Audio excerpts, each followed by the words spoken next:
Uh, yeah.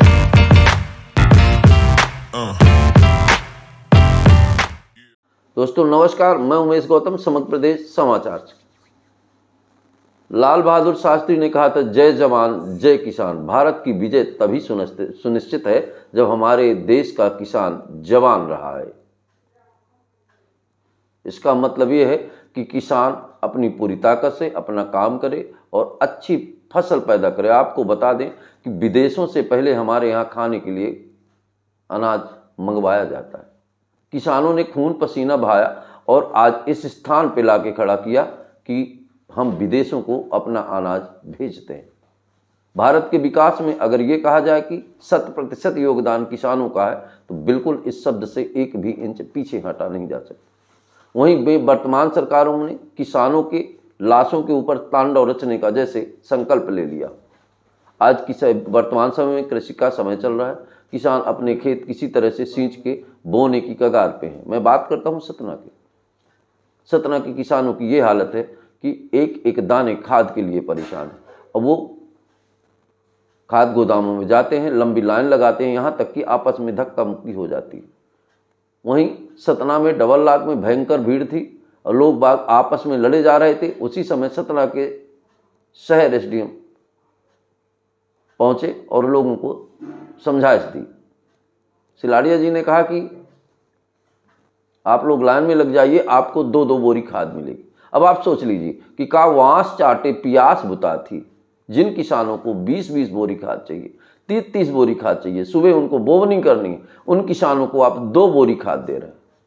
ये दुर्भाग्य है सतना का किसानों का कि ये वो उस प्रदेश में रह रहे हैं जिस प्रदेश का मुख्यमंत्री आके सैला खेलता है। यहाँ पे मुख्यमंत्री आके यहाँ चाय बनाते हैं और सतना की ही मंत्री प्रतिमा बागरी जलेबी बना के बांटती। ये किसानों का समय चल रहा है। प्रधानमंत्री मुख्यमंत्री कितनी बार आए सतना? 3-4 बार हो चुके पर एक बार भी किसानों की समस्याओं और खाद के बारे में उन्होंने चर्चा नहीं की।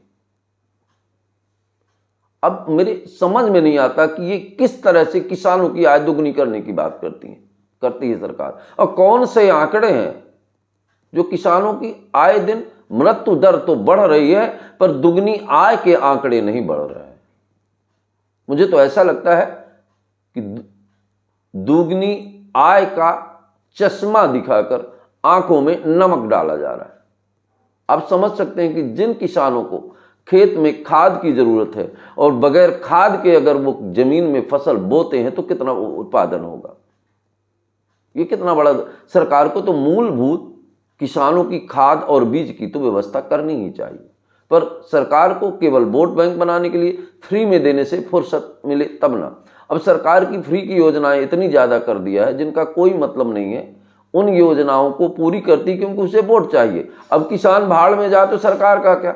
वर्तमान में से मैं सतना की मैं बात करूं तो किसानों की जो हालत है, आप किसान को खाद गोदामों के बाहर देखिए, बेटियां हमारी लाइन लगा के खड़ी होती हैं, बहुएं हमारी लाइन लगा के खड़ी होती हैं, पर प्रदेश सरकार को इससे कोई फर्क नहीं पड़ता। ना ही जिले के सांसद को फर्क पड़ता, ना जिले की मंत्री को फर्क पड़ता, और मुख्यमंत्री तो सैला बजा के चले जाते हैं।